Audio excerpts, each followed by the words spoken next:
So Cyberpunk, the product of a long development cycle and an even longer hype cycle.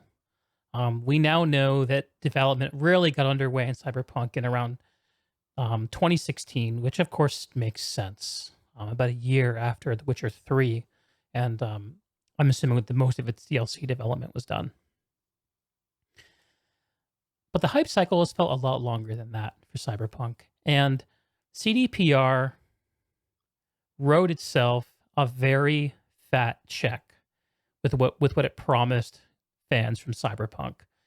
And what this video and so many like it illustrate is just how far below the promises the game that Cyberpunk actually became was. I'm not really going to spend a lot of time talking about, oh, my green screen does not like the yellow light coming off my monitor. That was beautiful. So anyway, I'm not going to spend a lot of time talking about how the game did not live up to its promises. I'll refer you to Crow B Cat for some great information on that. There's also another great video that I've watched. Let's see if I can pull it up.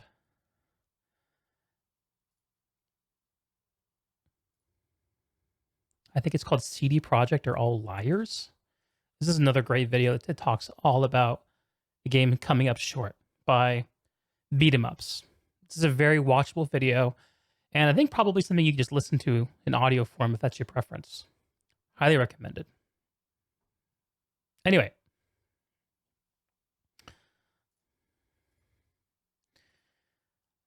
So did I buy Cyberpunk? Yeah, I bought it. I didn't pre-order it. I didn't really see the point. I guess I got it like 5 hours ahead of time. And I played enough of the game to get a sense of it, to get a feel of what it was doing. I played about an hour and a half past the Johnny Silverhands reveal, and I ran into a few bugs. Mainly, the thing I was focused on when I was playing it on my, let's say, mid to high end PC was trying to get it to perform well. I'm someone who's played a lot of shooters in my life, and I have high expectations of performance when it comes to playing games. But I got it running okay. Game felt fine. And the story was okay at the start. There were a few bugs. And then I kind of paused to see what was going on with the game. And it quickly became clear to me, from my experience and from seeing experiences like these, that it was just not finished. And that there is a version of Cyberpunk out there that is finished, but it doesn't exist right now. And it will exist in a year and a half. I don't know when. But that's the version of Cyberpunk that I will put my time into. So I don't have a full, complete opinion about the game, what it's trying to do, but I do have a lot of friends who, I'll be honest, are mainly like me. They're mainly gaming boomers who came up playing PC games in the early 2000s. And now at a point in their lives where, for the most part, we either don't PC game at all or we have high-end PCs for this stuff. And those friends I have with high-end PCs playing this game don't really have a lot of complaints. Some run it with RTX songs. They like it to look nice. People will run it with it off because they want it to run fast. I fall in the latter camp. But whichever way it is, the game runs fine if you're like me and my friends and you're playing on a high-end PC. So as far as Cyberpunk goes, I'm going to come back to it. And this is not a review of Cyberpunk. This is a discussion about probably more about CDPR, because the story of Cyberpunk, the story of I think Cyberpunk is not complete. The story of CDPR is developing. And I think it's interesting to watch the reaction we're seeing. Hey, Repair, how's it going, man? I just saw your text message. This is a new thing we're trying. So feel free to pipe up and tell me I'm dumb, and we'll pivot the conversation if we need to. But there's a story that's slowly unraveling about CDPR, the company, and how they could have released a product like this in a state like this, and how they could have seemingly misled both gamers and investors about the state of the game on current generation consoles and about the state of many of the systems of the game that they were selling it on. Systems like law, like crime, system like bounties, system like all these kinds of ideas that you expect to glue together the story of a game with the identity of your character and give you a chance to actually manifest your identity on the game outside of what is usually a pretty linear storyline with illusions of choice throughout. See the personal backstories you can select in Cyberpunk. I actually took the time to play through all three because I was quite curious about what they were exactly, and they revealed themselves to be what I more or less suspected, which was just a different intro to the game.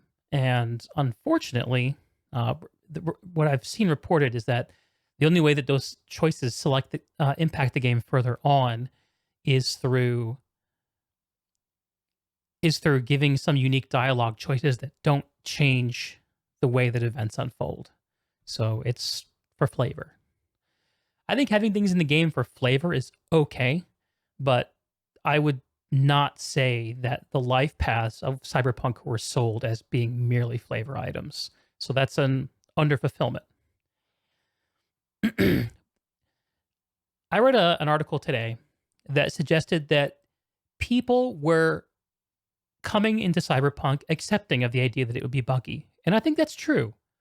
I think I think studios like Bethesda have gotten us all used to the idea of masterpiece games that are full of bugs. And that over the years, that the bugs will be ironed out either in patches from the developer or, if necessary, modded out by the community. I would even argue that games that don't have a lot of modability built in, like The Witcher 3, can be inarguably improved with a few basic quality of life modifications. And if you're like me, and if you've taken the plunge into the Skyrim modding community, that's about as deep as rabbit holes you can go down when it comes to game modding without actually just developing a game yourself. And so I think the reason people are upset, and rightfully so, has got nothing to do with the game being buggy. It has to do with the game not having the basic systems in place that were described when being marketed, when being presented. And the result of those systems not being in place is that Cyberpunk is not yet an open world RPG. It is an RPG where you can progress your character and you can personalize it, and it is a story game with a story you can go down. But as far as it being an open world game, it actually is a lot closer in the open world quality to a game like The Witcher 3, which, saying it from this perspective, sounds completely flippant obvious. Of course it's like Witcher 3. CDPR made Witcher 3. Why should we expect something different? And I suppose if you're living in a vacuum of marketing and hype, then it's pretty reasonable and logical to feel that way. And as someone who tends to be somewhat, I would say, less easily swayed by hype, at least I hope that's what that I can. I hope that's how I am. That I surprised myself when I had the thought that the open world quality of this game is much like The Witcher 3, where the open world stuff in Witcher 3 is kind of like a gesture. It's a token. You clear out camps. Yes, there's a few big cities, but these cities don't have city-like qualities. Business 101, overpromise, underdeliver. Damn straight. What's up, Lex? And Shuffle, how you guys doing? This is a discussion show, so feel free to jump in and talk to me. It's a new idea, Basementside Weekly. We're going to try it out, see if it's got legs. And so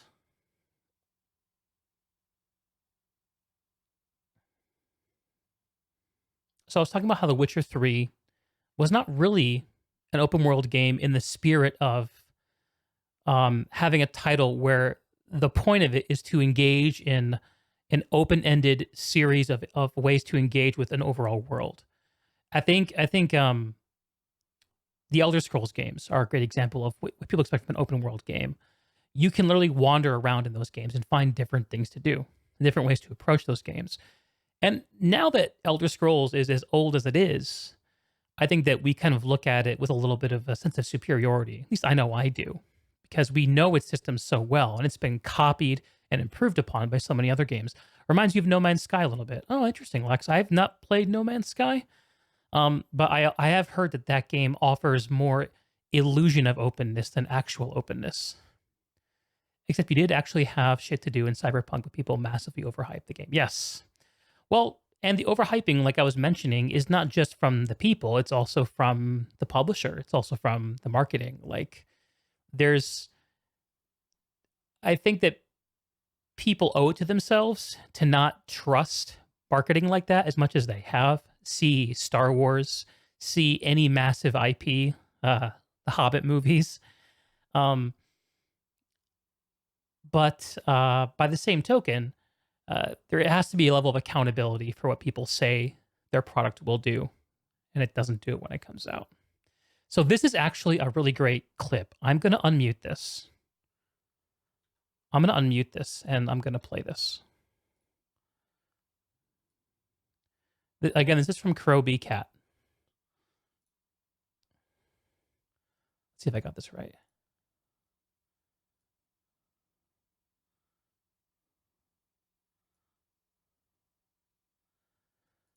So these are impressions from creators who got their hands on the game 5 months before launch.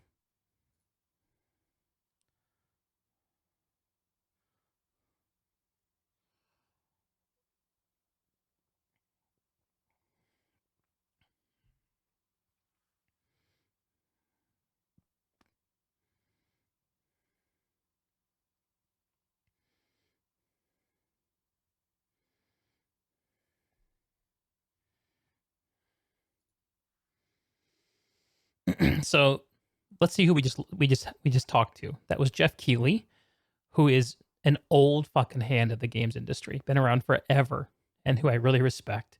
Skill Up, who's a little bit newer, but who I also really respect. Alana Pierce, also someone whose opinion I respect. They were all fooled by whatever they were showing us about Cyberpunk behind closed doors. And they were made complicit in the hype cycle, which is so interesting. Given what people got their hands on, there's a comment there about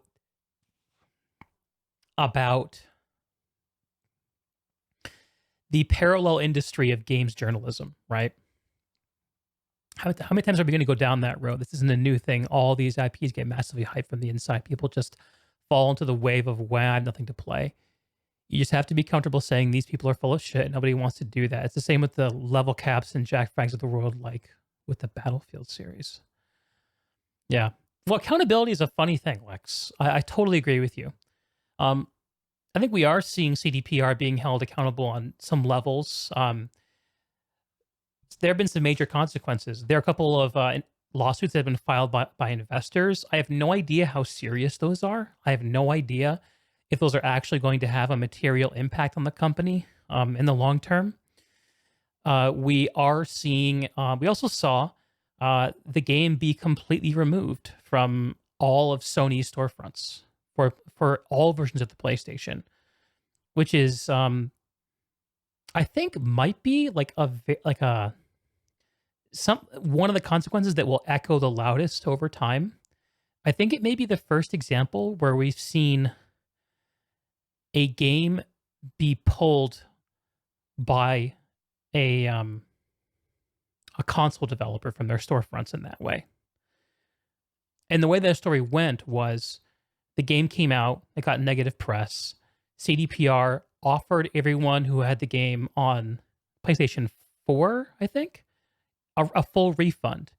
But they didn't bother to consult Sony on their refund policy before putting this out there. So Sony got thrown under the bus and got got basically put in the position of either being the bad guy and denying the refunds, or having to fall over backwards to get it done. So they did put through the refunds, but they also took the extra step of removing it from the store altogether. And I think it's still not on the store. The downside of everyone being fooled by their own ignorant hype and then lashing out is that studios will stop trying to do any game that isn't a rehash of something else. Yes. Right. So what does the industry do with the example of CDPR in front of them? That's something that I thought about too. So I think it depends on what we take away.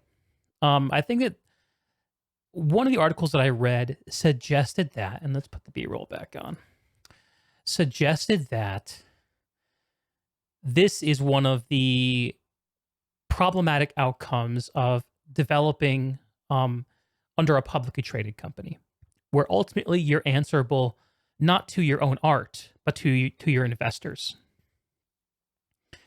And I think that it's pretty easy to say that there was miscommunication between senior leadership of CDPR and their, not only the games community was consuming the consumer hype, but also the investors who were backing the game financially and hoping to profit from it. But then I also read a retort to that idea of CDPR being a cautionary tale about going IPO with your game studio, to say that they've been operating as a publicly traded company for over a decade with more or less the same senior leadership in place. This is old hat to them. I'm assuming we won't know the full story about what went wrong exactly here. There's plenty of details out there about how developers knew things weren't right, and communicated through the correct channels, and seemingly the communication that then came out from from development up to senior leadership across to the marketing wing, these messages were not in sync. And I suppose that they were hoping for a little bit of game developer magic to come in and save the day, that a combination of crunch and heroism and luck would make things all work out. And I suspect that if the game had come out in a technically playable state on every single platform, then this conversation might be a little bit more generous. Games like this need to be early access. They need to do better, and the gaming community needs to be smarter, do better. Everyone's at the fall here. Exactly. Yes. And this is a step. This is a step of future history, right? We're gonna look back in 10 years and see the way that Cyberpunk's bombing affected the games industry as a whole going forward. I think something like this can't help but have ripple effects. Are we going to see fewer attempts of studios to make big AAA games with new IPs, which is something you suggested, Lex? People are just going to make safe things like the EAs of the world who just want to churn out more Star Wars games, more Battlefronts, more recycled stuff you already know and love. Maybe we'll see the development of new IPs come back to smaller companies who can take bigger risks. It'd be like the movie industry, right? And I've also heard it suggested that the movie industry is an okay model for what we could look to see from the games industry in the future. That makes sense to me. I think that there are some probably asterisks in that statement, just because games development is a much bigger enterprise in terms of dollars and in terms of complexity compared to movie development. But it seems to make sense. I mean, when we look at The Witcher and the game The Witcher 3 became, Witcher 1 was developed by a studio that I think could have called itself an indie studio. Witcher 2 was their first console release, I think. And then Witcher 3 was a refinement. They took all the things that made Witcher 1 and 2 good, layered on a token open world, and then... Oh, the token open world. Okay. My ADD brain wants to say one thing about that. I talked earlier about how we could compare the Cyberpunk open world in terms of its depth and complexity to the Witcher open world in a way that is actually useful. Um, and well, now that I think about it, I'm not sure that makes sense. No, I'm not going to say that. Never mind. Shuffle says, never really cared for big, grandiose games like this. I often find them boring. I prefer smaller scale games with satisfying gameplay with the solid mechanics. Right. I mean, the idea of the big sprawling game is an industry darling, kind of like the idea of like a blockbuster movie. Um, it's easy to understand the appeal of a game that promises something big, something enormous, something that's going to wow you and stun you, something that's going to give you so much world and so much game that you can't help but stay in it. Oh God, these third person animations are one of my funniest. They're one of the funniest fucking things about this game.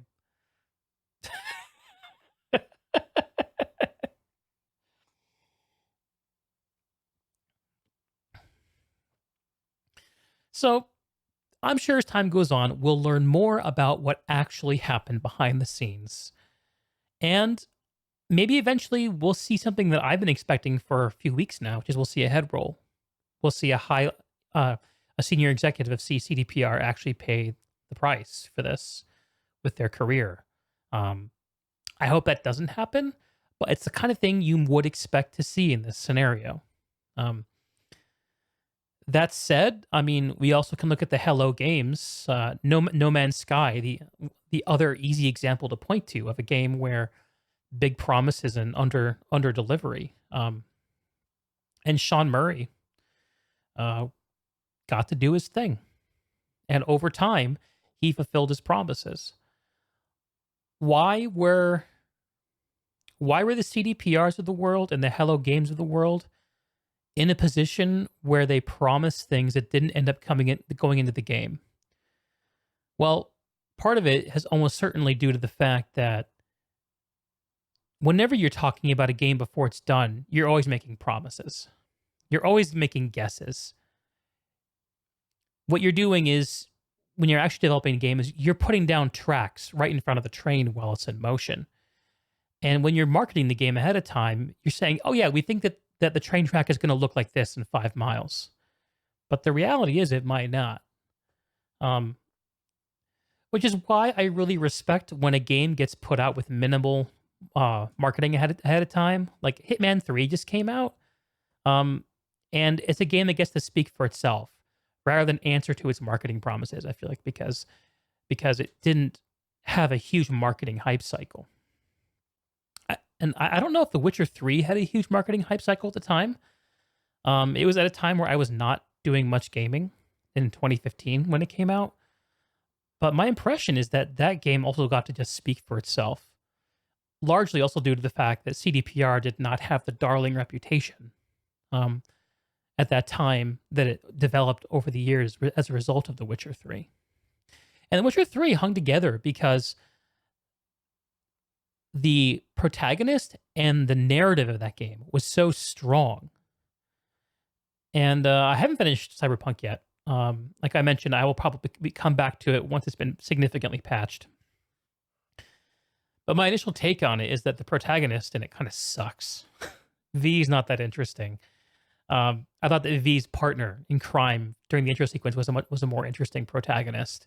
But I understand that over time, as you become more, um, as you explore the Johnny Silverhand story, that he kind of becomes the character that you connect with, which is does have some parallels to like Geralt of Rivia, you know, a kind of gruff, tough guy who can get shit done, but needs to be reined in from time to time.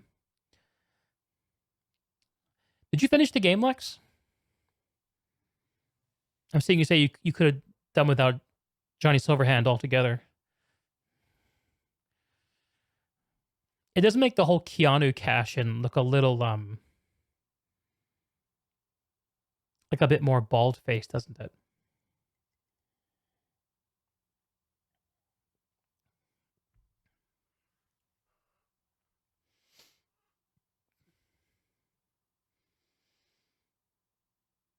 I love how you have to disclaim that. Don't get me wrong, I love Keanu.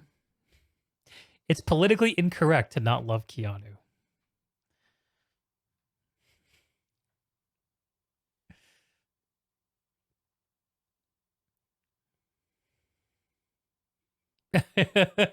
Every time you had to listen to Keanu talk or vomit exposition, you wanted to leave and go do your own thing.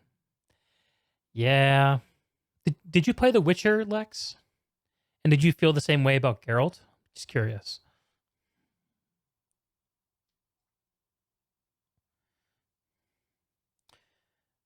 Just topping off my drink here. Yeah, Shuffle, like, Cyberpunk's not a game for everyone. Honestly, it's not really in my wheelhouse, the stuff that I tend to love either. And I think The Witcher 3 for me was not a game I would play under normal circumstances, but I was bored of every other game I was playing at the time. And Witcher 3 really won me over, despite the fact that it was a single player systems based RPG with boring systems. You were gifted it a long time ago, but never installed or play it, right? Yeah, I think it becomes easier to forgive Cyberpunk for being what it is after seeing The Witcher and what it did well. Because in a lot of ways, what Cyberpunk does well, the actual scripted story content and the character interactions and the roundness of those characters is what The Witcher did well too. But The Witcher didn't aim as high. It didn't try to grab for as much as Cyberpunk did. And in a way, it perhaps would have been wiser for CDPR to have reached for less with Cyberpunk, and delivered more.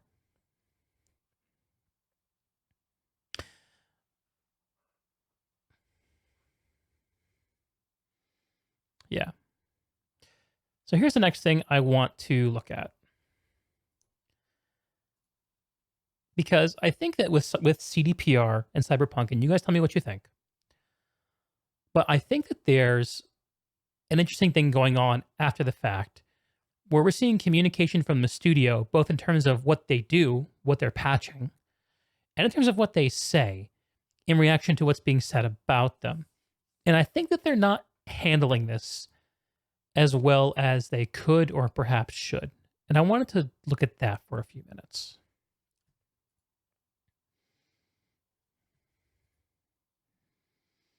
Well, let me find my links here.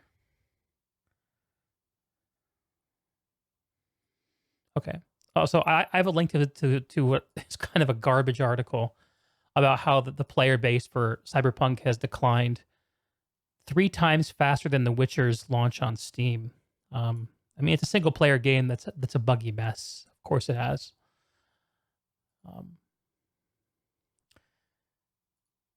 Whereas The Witcher is a game that everyone loves and everyone knows you're supposed to love. So I don't know. It's a bit of a different situation, I think. They should have done one really well thought out apology letter, and you even hate saying that, and just let their updates speak for themselves and just shut up. Yeah, I think that's smart. And I think that what I'm about to show here on the screen was supposed to be that really well thought out apology letter, but I don't think it really landed. And I wanna watch through that and react with y'all.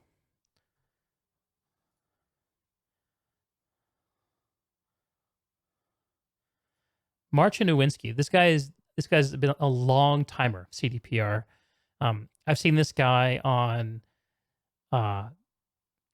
the interview show that Danny O'Dwyer does. What's it called? No Clip. He has a great documentary about The Witcher and CDPR, and this guy's in it. And this guy was there from the days when CDPR was a company that was about doing localizations in Polish for games for Baldur's Gate and shit like that. Like, this guy's just been around. He's the right person to have talking to this audience. But let's see what he has to say. No audio. Thank you. That should now be fixed. Started Cyberpunk 25 years ago. One of its founding principles was honest and direct communication with gamers. When Cyberpunk Red, the game development part of Cyberpunk, was born, it added something important to that principle, the ambition to make the best games in the world. It became our mission and something that guided us up until now. Based on that legacy of just a phrasing thing. it guided them up until now. It's like, what, does that change now? Maybe it sounded better in Polish. Genuine and honest communication, you've trusted us and pre-ordered our game. And despite good reviews on PC, the console version... Sorry to pause again. Trust is a very important word, and it's a word I'm going to revisit here when I critique this. But I want you to think about your experience of trust in your life, how trust is earned, and how it's broken. Of Cyberpunk 2077 did not meet the quality standard we wanted it to meet. I and the entire leadership team are deeply sorry for this, and this video is me publicly owning up to that. Please don't fault any of our teams for what happened. They all are incredibly talented and hardworking. Myself and the board are the final decision makers, and it was our call to release the game. Although, believe... That's good. So, accountability. Him and the board, I'm not sure who else is on the board, but that might be worth looking up, were the ones who made the decision to release the game. He's taking ownership of the problem. Let's see what he says next. Believe me, we never ever intended for anything like this to happen. I assure you that we'll do our best to regain your trust. Now I'd like to tell you how the situation looked like from the inside. Cyberpunk 2077 is huge in... Okay. So the way an apology works, apology when trust is broken.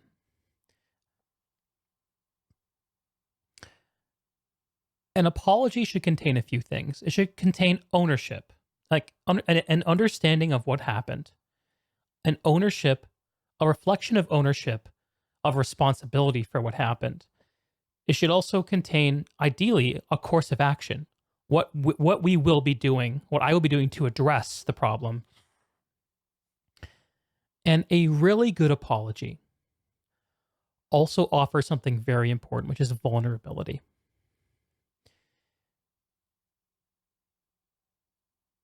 One of the easiest and best ways to build trust in human relationships is to repay vulnerability with compassion. I'll give you an example.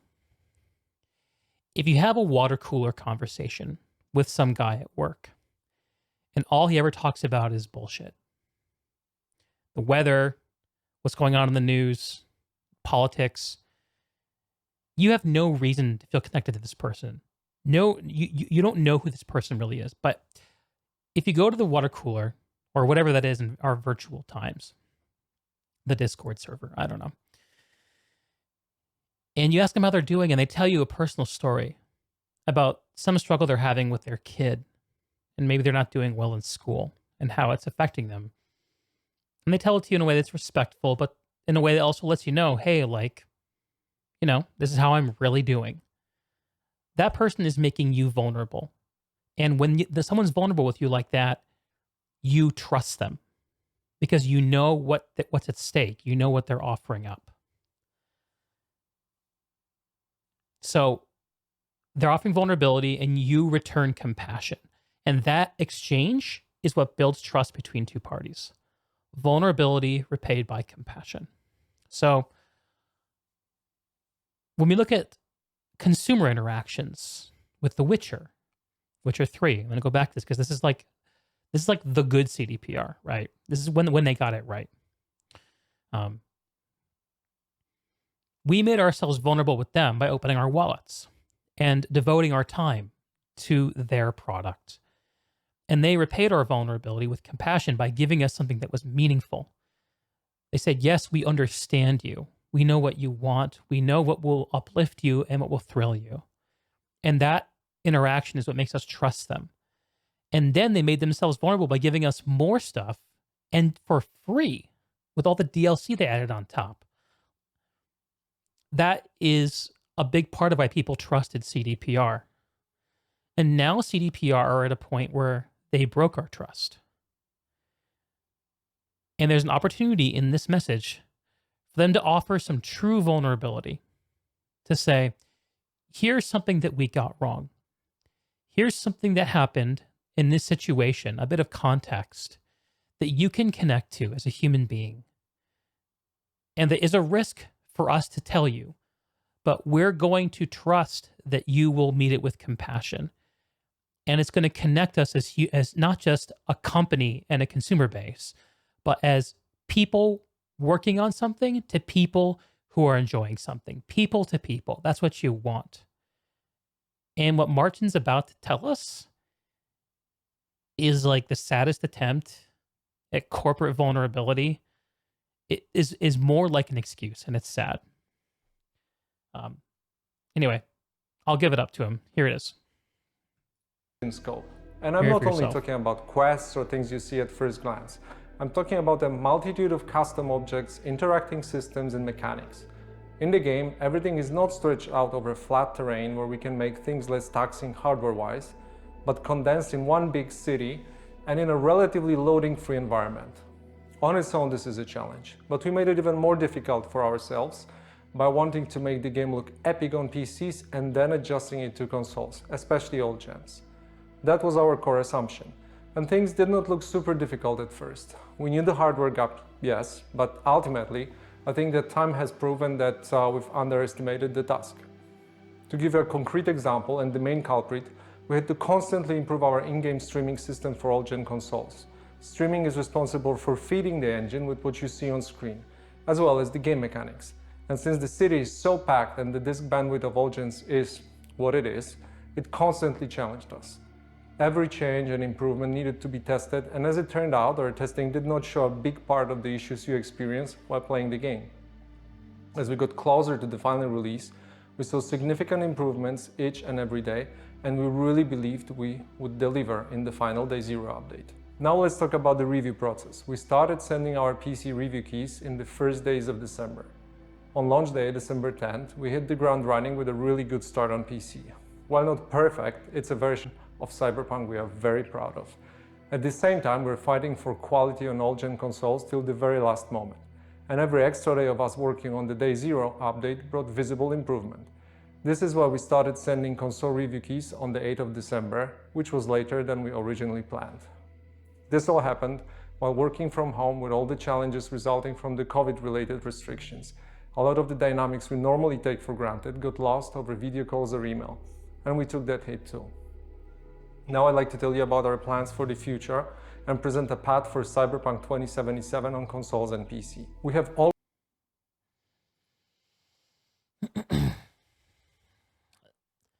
So briefly reviewing what Martin said so far.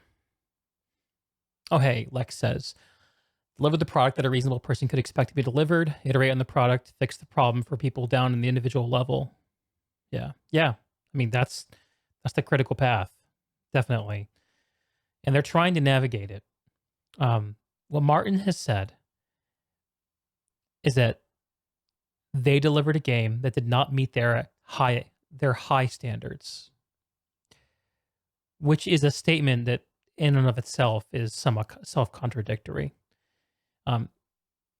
If you put out a product, then it is by definition your standard.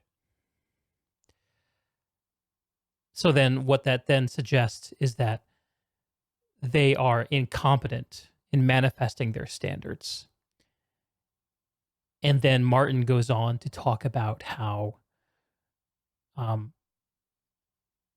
what they tried to do was hard. And they worked hard up until the last minute. And I don't think anyone was really doubting that people worked hard on this.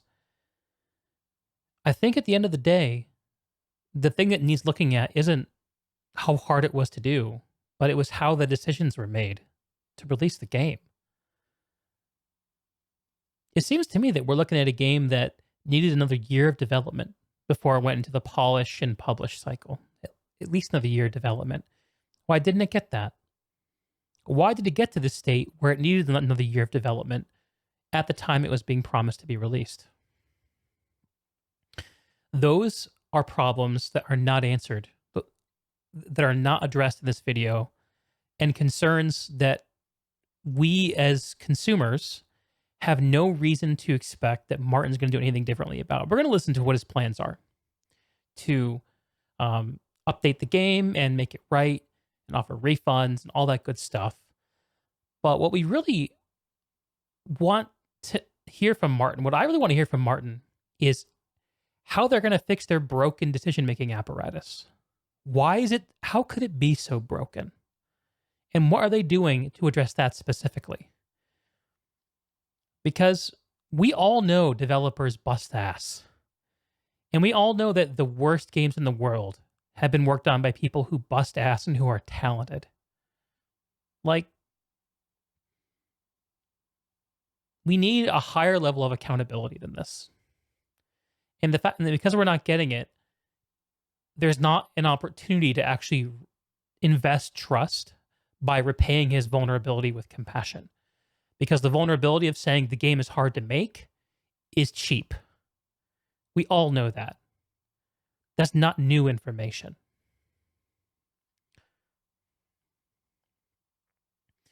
Lex says the game should never have been on last gen, and trying to shove your dick into that Cheerio cost way more trouble than it was worth. Damn straight, brother. Shuffle says those problems are industry-wide. Studios always pushing already impossible deadlines closer and closer, and this happens. Yeah.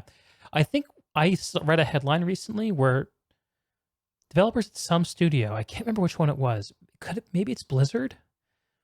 We're working on forming what's it called? A union, a developers union, which seems like it could be kind of a good idea.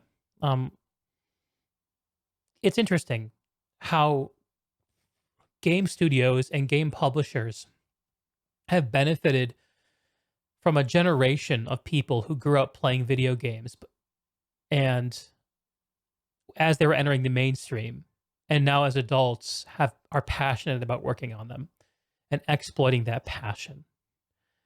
I think in any kind of artistic industry, there will always be some exploitation of passion in that way. But certainly there's got to be a way to normalize it. And unions seem like a way to do it. I have no idea how these things work in Hollywood. But I know they've been around and dealing with the problems for longer. So we'll just have to see what happens. Anyway, let's see what Martin has to say to wrap up this video. Already released 3 hotfixes improving the game, but that's just the beginning. Our ultimate goal is to fix the bugs and crashes gamers are experiencing across platforms. Please expect bigger and smaller patches on a regular basis. The first update will be dropping within 10 days, and it will be followed by another, more significant one in the following weeks. We will, of course, continue to work on the game in future updates and improvements beyond that. Our big plans for supporting Cyberpunk in the long term did not change. As for the free DLCs, our initial plan was to deliver them just after the release, much like we did with The Witcher 3. This yellow color We decided to focus on the most important fixes and updates first, and we'll be releasing the DLCs afterwards. Expect more information in the upcoming month. Hang on. Release, hotfix.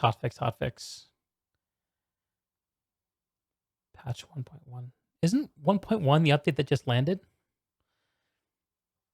I think I saw an article from Paul Tazi saying this ain't the update you're waiting for.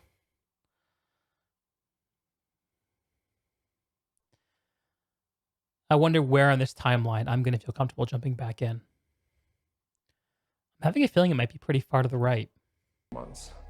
For those of you playing on next-gen consoles in back compatibility, you can still expect the free next-gen update for Xbox Series consoles and PlayStation 5 arriving in 2021. We are aiming at the second half of the year. I'd like to end this video by assuring you that we treat this entire situation very seriously and are working hard to make it right. As they should. The guiding principles of our company are still core to what we do. We still want to make amazing games and have an open communication with you, our players. For now, our immediate focus is to work hard on making sure you enjoy Cyberpunk 2077 regardless of platform. Beyond Cyberpunk, we have many plans for the future, which we'll share more about when we're ready. Thank you for taking the time to watch this video. All right.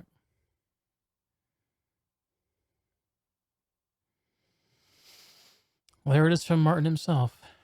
Let's see if there's anything else I want to talk about with Cyberpunk.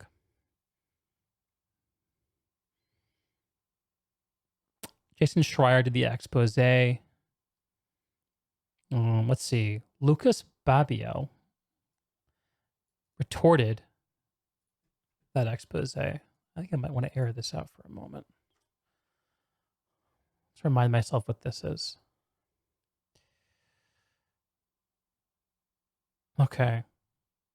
So this was an interaction between Jason Schreier and Lucas Babiel. I don't know if I'm saying his name correctly, who apparently works in QA CDPR. Jason said, in the wake of yesterday's CDPR video, I think it's worth knowing the QA testers get paid at least 12 to 15 an hour if they're lucky, much less in Poland, work the most, and are often blamed for bugs they discovered but were ignored. So yeah, there was, I think, a moment where people were under the impression that CDPR was blaming their bug testers for how buggy the game was.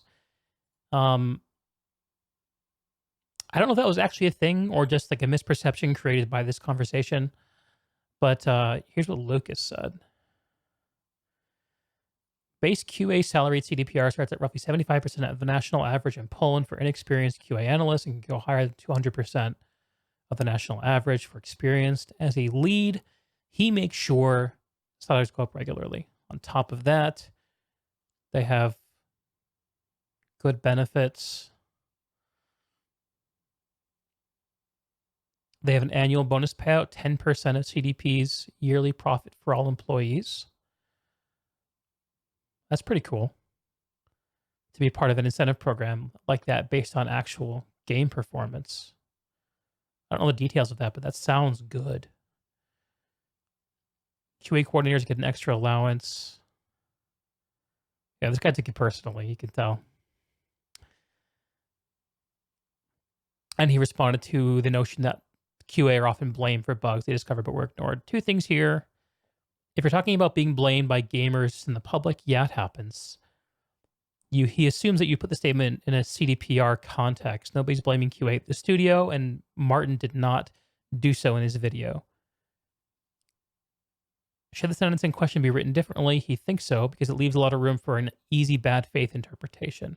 But that's something for our internal discussion. What's important is that I know that I work with amazing people. I have a really professional, dedicated QA team. Will be fine. This is a bit of dirty laundry getting aired out.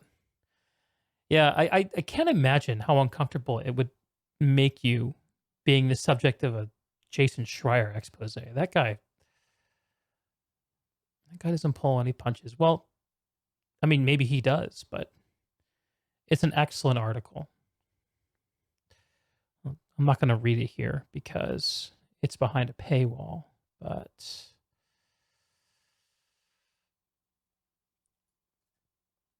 oh, this is interesting too.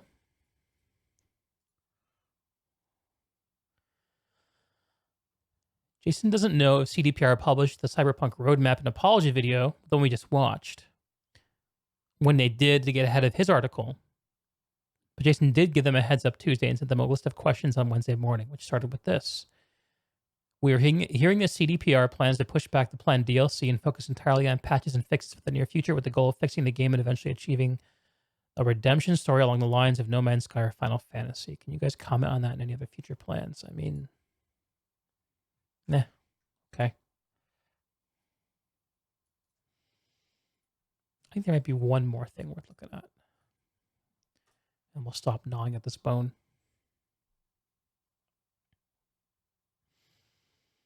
Okay. This guy, Adam Badowski, responding in some detail to Jason Schreier's expose inside the disastrous rollout.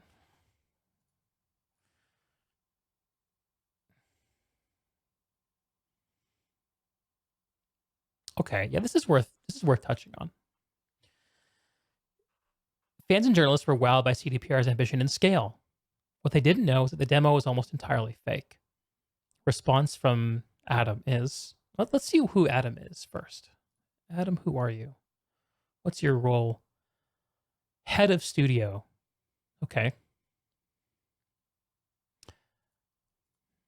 So this guy's responsible for a lot of shit. It's hard for a trade show game demo not to be a test of vision or vertical slice 2 years before the game ships. But that doesn't mean it's fake. Compare the demo with the game.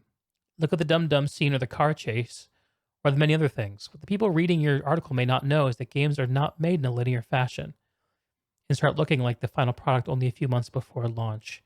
If you look at that demo now, it's different, yes, but that's what the work in progress watermark is for. Our final game looks and plays way better than what the demo ever was. As for missing features, that's part of the creation process. Well, okay. Yes. True, true, true. Every game demo you see more than a year before launch is fake. They're all fake. Because games only come together in the final months to look anything like the final product. Too complicated, too many different pieces. That's just the way the business works.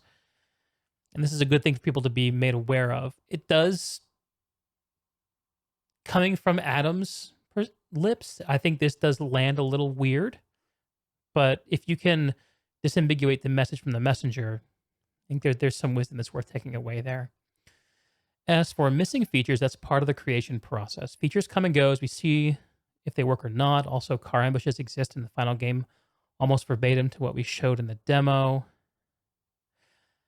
Yeah, but in the demo, these car chases are presented as being like ambient world events that can occur when you're in the open world, but they are not. They only occur at prescripted moments in the storytelling. So that's a bit off. And if we get a bit more granular about our release, the vision we presented in this demo evolved into something that got multiple. Okay. We still got good ratings, he says. Yeah, I don't know if I'd stand too tall on those ratings if I were him. As for the old gen consoles, yes, that's another case. We've owned up to that and are working super hard to eliminate bugs. Are proud of the game and artistic vision. I don't know if Cyberpunk will ever be a game that's playable on those consoles, though. It seems like it's a raw horsepower problem. I think presenting that game as playable in that context is disingenuous, and he's furthering that disingenuity. Most of the staff knew and openly said it wouldn't be ready for release in 2020. You've talked to 20 people, only one of whom is not anonymous. I wouldn't call that most. 20 people out of 500. That's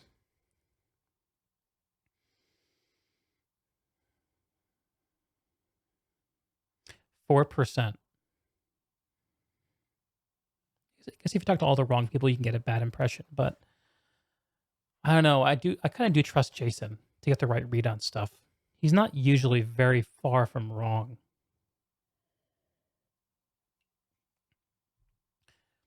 Jason says a few non-Polish staffers shared stories about coworkers using Polish in front of them, which violated company rules, made them feel ostracized with their coworkers talking shit about them. Adam says, everyone here speaks English during meetings. Every company-wide email and announcement is in English. All that is mandatory. Rule of thumb is to switch to English when there's a person not speaking a given language in a casual conversation. It's pretty normal for Germans speaking German, Poles speaking Polish, Spaniards speaking Spanish. There are 44 nationalities at the studio. You get the point. When there's no one else around. We are working in a multicultural environment. If the question is that it's hard to move to another country, sometimes culture, and work and live, the answer is yes. If that's universal to every company over the world, yeah, I mean, this is one of those things that it seems like it's better staged as like a interpersonal conflict than a studio problem. But it's a question of scale, and it's not a question that I think consumers of that article are in a good position to judge. Okay. Have you worried with Cyberpunk to death yet? You guys ready to move on to something else? What a throwaway question. Hey, Van. Thank you for the resubscription, brother. Welcome back.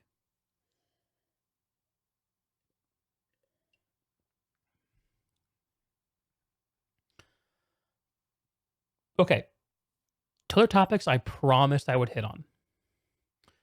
Because the reality is I have like a bag full of topics I could pull out here. We can be talking for 12 hours. But I got to obey the restrictions of time and space that I have in front of me. So the two things I did promise to do were Destiny and Guild Wars. I think these are going to be pretty short and sweet. Let's talk about Destiny first. And we're going to talk specifically about the emerging community reaction to Bungie's choice to rip out like something like 40% of the weapons in the game and make them unusable. And not only to do that as a one-time thing, but as an ongoing thing. It's just crazy. I have a couple videos. One from Paul Tazi that I really like, and also I think one from IGN's Destiny show. So yeah, we're gonna start by watching the intro to FireteamChat, which I think succinctly states the problem and the emerging opinion of these people. And then I'm gonna hop over to Paul's video, and we'll use it as a basis of reaction and discussion.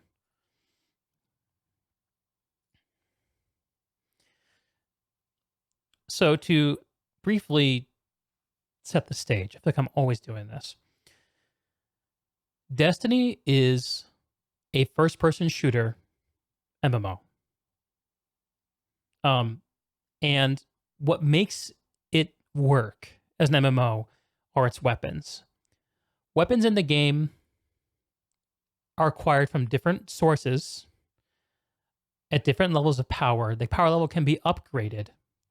And when you get a weapon, it has a few things that make them effective from an identity perspective. They have random perks.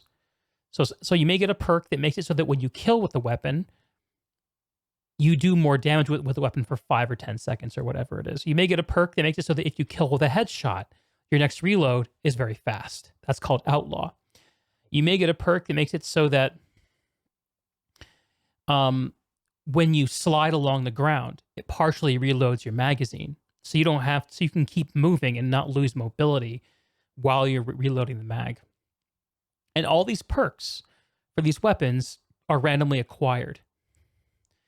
What that means is that if you find a weapon you like in Destiny, you're probably going to be getting 50 or 100 versions of that weapon before you find the perk combination that you really want.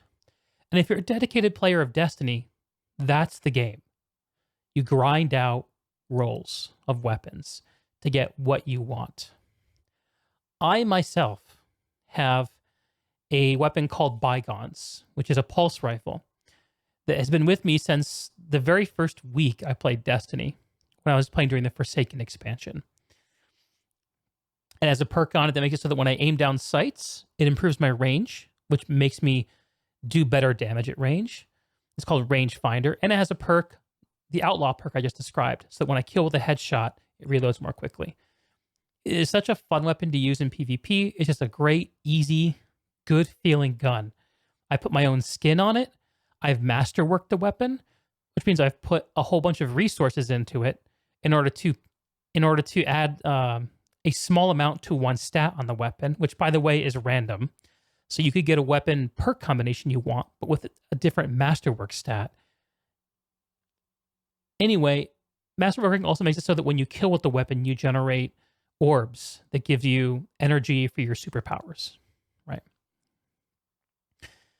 The reason I'm describing all this is to say that Destiny's weapons are critical core component of the gameplay formula for Destiny. And people put hundreds and thousands of hours into getting the weapons they want and personalizing them and making them theirs. And previously, any weapon you got in Destiny could be infused up to your current power level to make it appropriate to use for whatever content you're playing. Power level is roughly equivalent to traditional level in like an MMORPG context. Level 50, level 60, level 70, level 80, etc. So if you go to a new expansion in Destiny and the level of gear you get is higher, you can take gear from a previous expansion and infuse it up. So, with the Beyond Light expansion that came out in November, what's changed is that all weapons now have an infusion cap that, roughly speaking, makes it so that after 1 year after the weapon is introduced into the game, it can no longer be infused up to a power level that's high enough to use it on current content. So they put a shelf life on all weapons. they've said that they're doing this in order to make the overall weapons sandbox better to balance and make the game more competitive.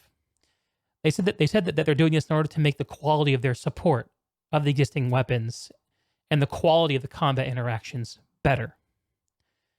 At the same time that they've done this, they've introduced a new subclass called Stasis that is a fucking blast. And it's based on creating ice crystals and freezing shit.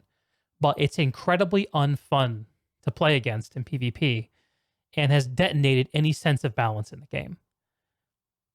So they've told people that they're taking weapons out of their arsenal. They're sunsetting, for many players, more than half the weapons that they've grinded up and invest time and money into over the years. And when this happened, I thought, I wonder if the Destiny community is going to swallow this. This is like a pretty big deal. And it seems like the community is finally waking up to just how bad this is going to feel going forward. That anything that they get after a year will be useless to them. So let's listen. For the last 24 hours since the TWAB came out, the community has been talking about one topic: sunsetting. They're unhappy about it. And on today's episode, we're going to be talking about sunsetting, the new vendor changes, and how the PvP is changing. Welcome to FireteamChat. On today's show, Travis Northup is joining me. Travis, good to have you back. Clunky. And Paul Tassi is here. Paul, how's it going? Good. How are you? I'm doing quite well. I think the conversation around Destiny is focused on one thing. Everybody is talking about sunsetting and the reasons why they feel it has failed them if they were excited about it, and the reasons why they would like to actually see it not continue with the game. Paul, let's start with you. What was your reaction to reading the TWAB this week, and where are you landing on sunsetting? What's going wrong here? Dylan first said that he was going to talk about the moon weapons and the Dreaming City weapons coming back. And on its face, you could see how that could get some people excited, because a couple people were like, oh, what can I pull out of my vaults? Like, what can I use again? But then once it...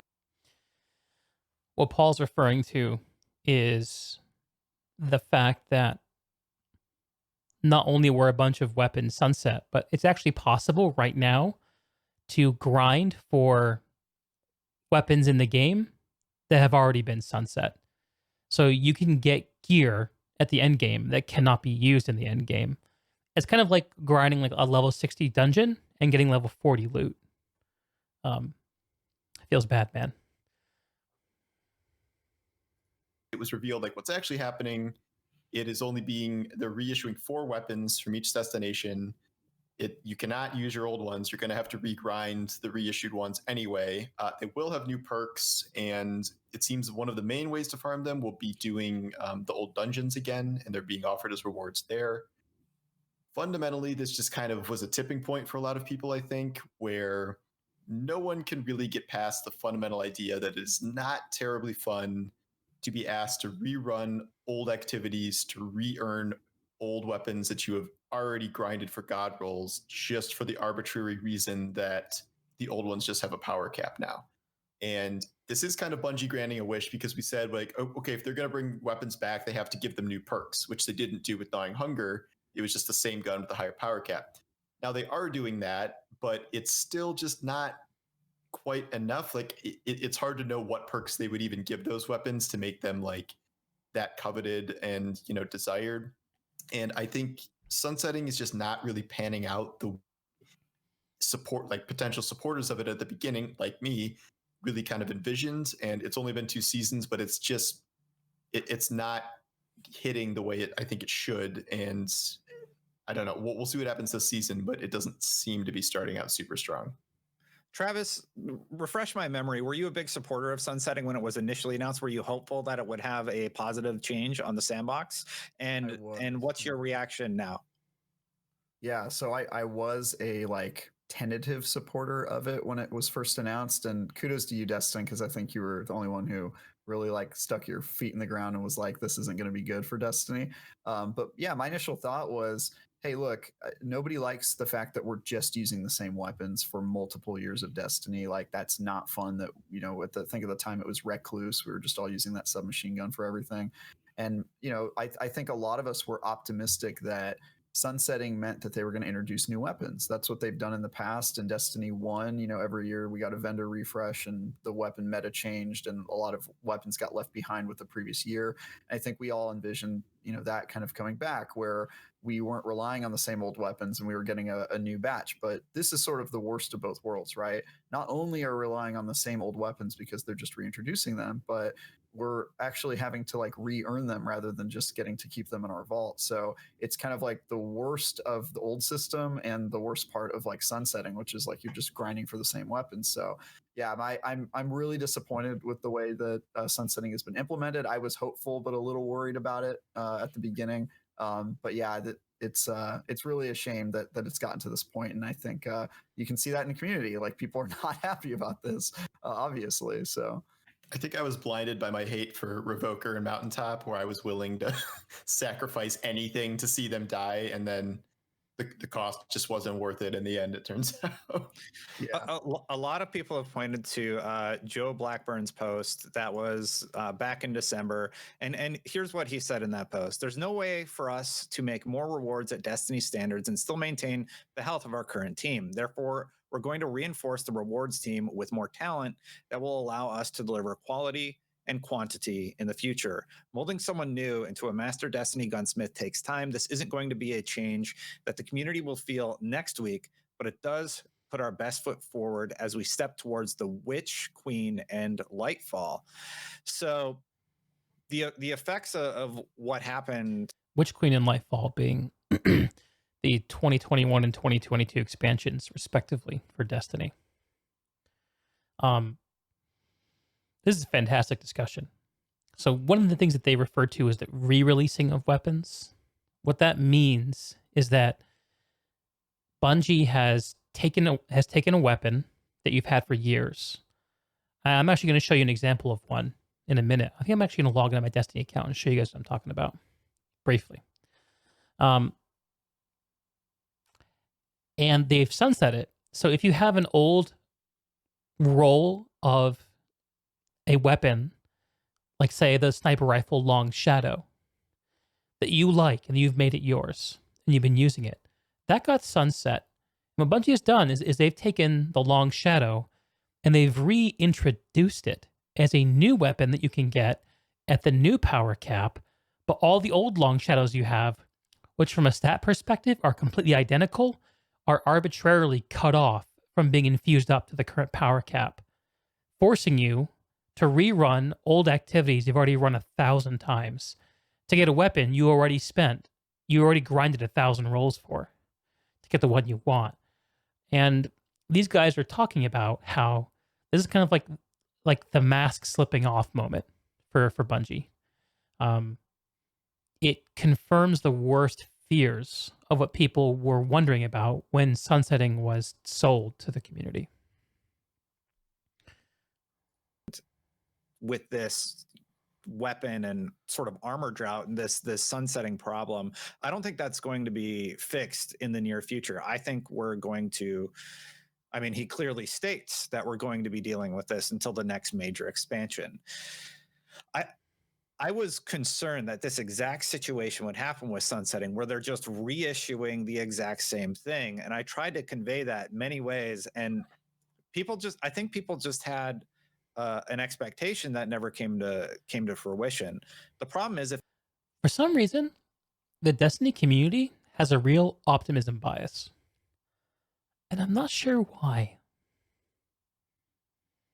The Bungie community team hits it hard. They really do. But sometimes I think that the Destiny community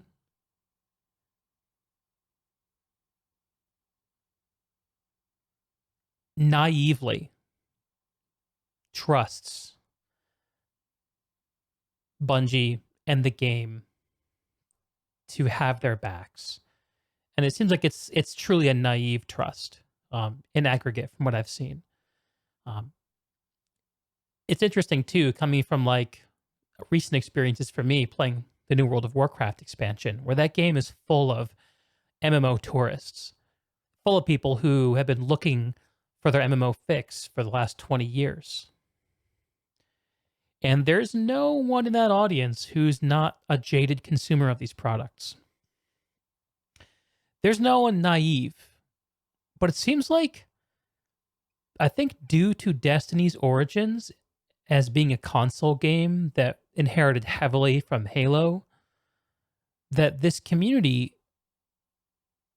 doesn't have those other experiences to cross-reference when it comes to what to expect from a live services game like this. Like, the impression I have is for a lot of people, it's kind of like Babby's first MMO. I'm not sure how true that is. It's just an overall vibe that I get. So, let's see if my Destiny account's working. I'll show this off. Trying stuff today. See what works and what doesn't.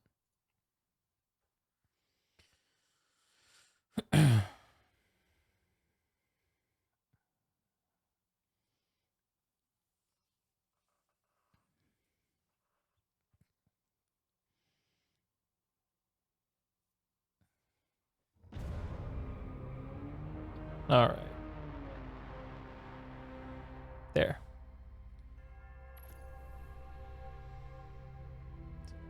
There it is.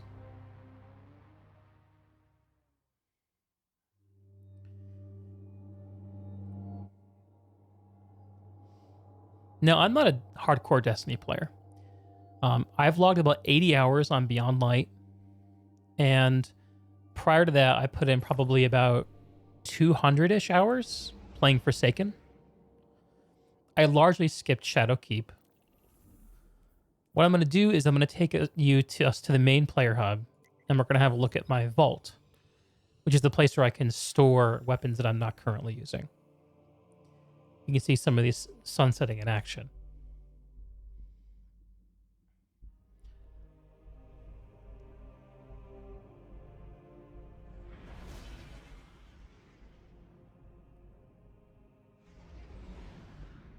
You gotta admit, though, Destiny's a beautiful game. I wish its longer gameplay loops didn't feel so awful to play. Okay. This is the last city, and this is our vault. First off, let's have a look at what I'm currently rocking. So here's my Titan, the warrior archetype for Destiny. I'm using... well, let's actually switch over to the darkness subclass. Yeah. I'm using Long Shadow Sniper Rifle, the Royal Chase Scout Rifle, and Salvation's Grip Grenade Launcher. Now, my character is still progressing up the power curve, which means I'm not using my favorite weapons. I'm using the weapons I have at the highest power level. But actually, we have a very interesting example here with the Long Shadow. So let's have a look. So with this Long Shadow, I've actually gone ahead and applied a weapon mod. So there's a modding system with weapons that they've actually modernized and made a lot more friendly than it used to be. Used to be that weapon mods were single use, but now you get the mod once and you have it, and it just costs a player currency to apply. I've only put in 3 masterworks on this, so this is not generating orbs for me. It's not yet personalized and really mine. The 2 perks I have randomly rolled in this Long Shadow are Ambitious Assassin and Firmly Planted. Firmly Planted is basically a garbage perk. You never want it because you're always moving in this game. And this only works when you're crouching, which is basically never. Ambitious Assassin, though, this is okay. This is a perk that makes it so that when I kill a bunch of enemies and I reload, my next magazine will be larger based on the number of kills that I had. So that's pretty good. Alloy magazine, this is okay. Sights, I have less of an opinion on. And here's the infusion system at work. So let's have a look. The current power of this weapon is 1200. That's just where my character is at. The power limit for this weapon is 1360, and the seasonal power cap is 1260. That means that right now in Destiny, the highest power level any item can get to is 1260. And this will make you well equipped for doing current content. Admittedly, there's a soft cap that's usually a little bit below this, where you're realistically in a spot to do anything you want. Anything above that is kind of just like pushing a number up. But I think that number is usually like 10 lower. So it's pretty close. And there's a power limit, which shows in the future, the highest power level we can expect this to go to is 1360. I think that they're doing 50 power jumps per seasonal release. And we're currently at the tail end of the season that was dropped when the expansion hit. And I think we can expect to see 2 more seasons before the next expansion. So what this is saying is that this sniper rifle has a shelf life of 3 seasons, basically. Yeah, I think that's right. Destiny players, check me later. And then after that, I'm going to have to retire this thing or get rid of it because it won't be able to be upgraded. But honestly, this weapon wouldn't make me too sad. I'm not attached to this weapon. I'm just using it because it's at the right power level for me to level up with. What I was attached to were these. Let's have a look at this long shadow. Outlaw. This makes when I kill with a headshot, fast reload. Feels great in a sniper rifle. Rapid hit.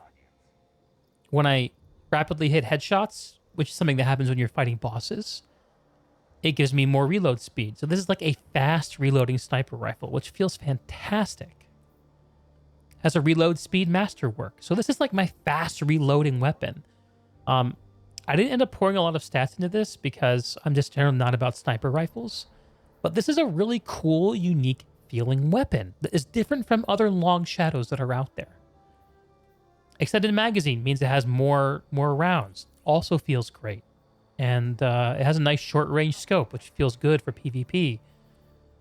But look at this. This long shadow, which is statistically no different from a long shadow that I could get from current content, has been power capped. And if I brought this into Beyond Light content, I would be not doing any damage with this weapon. So this is what Paul and Destin and shit, what's the third guy's name? I can't think of his name. On what we were just watching, we're talking about when they were saying that you cannot, that they've reissued these weapons. Not only have they retired old weapons people loved, but they've brought back old weapons and forced you to regrind them, which is insulting.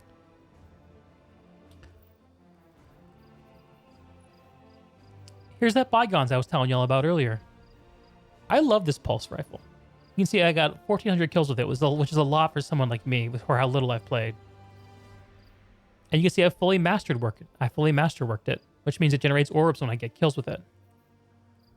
It's got a cool skin, feels nice in the hand. I love this gun, but it's power capped. And if I use it in current content, I'm going to get destroyed.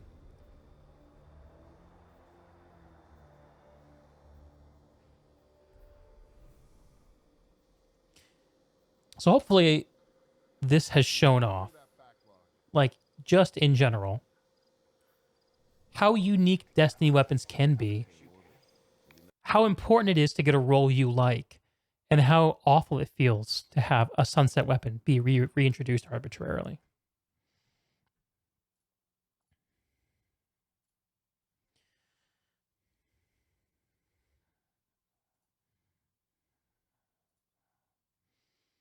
Let's go back to the video. If they stick with sunsetting, the fact that armor is sunset at all is just absolutely ridiculous to me. I don't understand how that makes compelling gameplay, because even if you have a really good set of armor, you could have a few different sets of armor, and it takes so long to acquire, like 500 hours to get like god roll armor for some people who have been like min-maxing everything, right? That wasn't a problem in my mind. People weren't like, oh man, I wish I could get armor again. Like that aspect of it is very strange to me. Secondarily, he talks about the health of his team, and I can understand wanting to be responsible and not have people working crazy hours to just continually develop weapons. But what's happened is they still have to continually be balancing for a large pool of weapons, a tremendously large pool of weapons. And if we look back to when Mountaintop and Recluse were a problem, those guns were adjusted to the point where Mountaintop wasn't really a problem in PvP anymore, and to the point where Recluse was, it was still really, really good and usable, but there were other options in the sandbox. Now they still have to make new weapons, but they make them incredibly safe. So nothing really interesting comes out. That's not really exciting to get. They still have to balance the sandbox for all of the existing weapons. And I don't understand from a development standpoint how what they've created now is easier for them because they're constantly cycling in things. So their whole point of, this is going to be easier on the team. How? You had to fix 3 guns before. Now you have to fix, 50, or you're introducing guns that just aren't interesting to acquire. Do you guys think I'm on anything there? Or can you see maybe oh, this is advantageous towards Bungie because of these reasons? Travis, Paul? Yeah, I think first of all, I'd just like to cover your armor thing because I think you're on the money there, which is that the problem with armor is that no one ever complains, oh, your armor's so OP, you only ever use that same Destiny set, armor, which was the argument for weapons, right? I get that argument, the entire PvP meta is just using Recluse, we need kind of a weapons refresh. I get the philosophy there. I don't get the philosophy of who cares if you're using the same shoulders or gauntlets for 4 seasons in a row, especially with transmog coming. You can change their appearance, and you're right, it takes so long to grind for a god roll armor that in the shorter seasons like this one, because of the month-long delay, it would take you the entirety of the season almost to get your perfect armor set, and then you're on to the next one possibly. So I really don't get with that. But for your weapons one, I'm really not sure. I don't know how much work it takes to go into a weapon or tweaking a weapon or that sort of stuff. All I can tell you is Bungie's got a lot of employees, and they seem to even struggle with monitoring their sandbox. And maybe that's a result of the fact that Destiny has 5,000 weapons or whatever, and is actually trying for balance. Because obviously you can do games like Borderlands, which Paul, I know you cover a lot, and that game's got tens of thousands of weapons, but they're not going for balance, right? Kind of the every balance patch in Borderlands is we buffed 30 weapons. Yeah, right.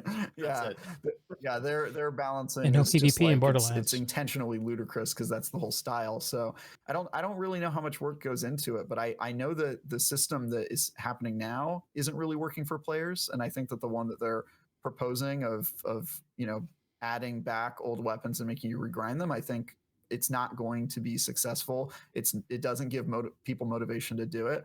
And I feel vindicated in the fact that I've never really chased after god roll weapons now, because there's lots of people who are angry about sunsetting it. So yeah, I'm not really sure, I guess, is my answer about the time resources thing. It does seem like they're exploring new ways to add mods to weapons, but they're still the same weapons. The Nightfall rewards are going to be... And here they're getting more into the minutia of Destiny. So this is a great video if this topic interests you. It'll be linked in the description of this if y'all want to watch the rest of it. But yeah, I just thought that the ongoing saga of what's happening with Destiny and Bungie's direction to slash its current game to ribbons in the hopes that something would emerge from it that would be better is worth a check-in. And I think right now it's in a pretty bad state. And having to wait for another expansion to see any changes, it is a situation where the people who have always propped the game up over the years by faithfully grinding away are having their reasons to grind being reduced. And it's a situation where people who are approaching the game from the outside are like, well, the cool thing about this game is the weapons, but everything I get is going to go away. So what's the point? At least that's how I feel. And I have my other gripes with Destiny. I think that it fails For me, it fails before it gets to the point of sunsetting. But for a lot of people for whom it's a success before sunsetting, um, I think it's pretty easy to understand how terrible this is. So this is actually also a Paul Tazi video, which is the guy in the middle panel, what we're just watching. And he also has pretty good take on this, massive twab yesterday after. which I will link to in the description, but not take the time to react to now.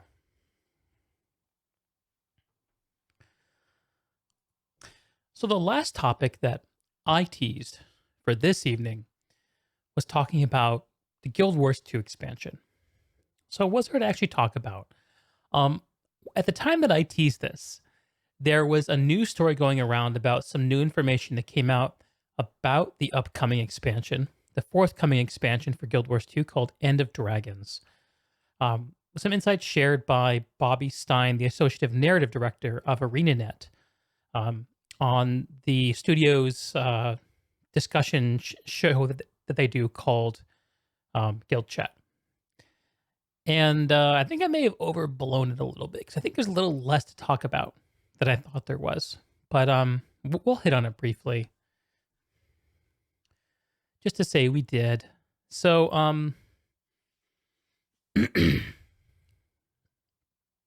okay. What is End of Dragons? Some stage set.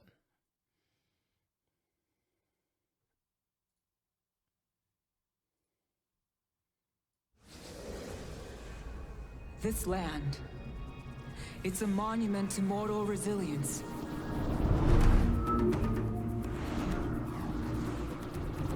They built new lives upon the very thing that sought to end theirs. Mortals are little flames, brilliant, hot, then gone. Those who face eternity easily forget what a lifetime means, what an ending means. You know it doesn't have to be this way. No, Kunavine, it does. They need me. End of Dragons is the third expansion for Guild Wars 2, the first two having come in 2015 and 2017, respectively. And this one coming on the heels of the Icebrood Saga, which was introduced to us in 2019, 2 years after the previous expansion, with the promise that it would deliver expansion-like content without being an expansion itself. So the news that we're getting is about the life cycle, the development life cycle of End of Dragons. There have been a lot of questions in the community about, well, has this always been on the roadmap? Like, why did this become a thing? We thought we were done with expansions with Guild Wars. Does End of Dragons mean end of Guild Wars? Like, what is actually happening? What's actually in store? Here's what Bobby had to say about the life cycle.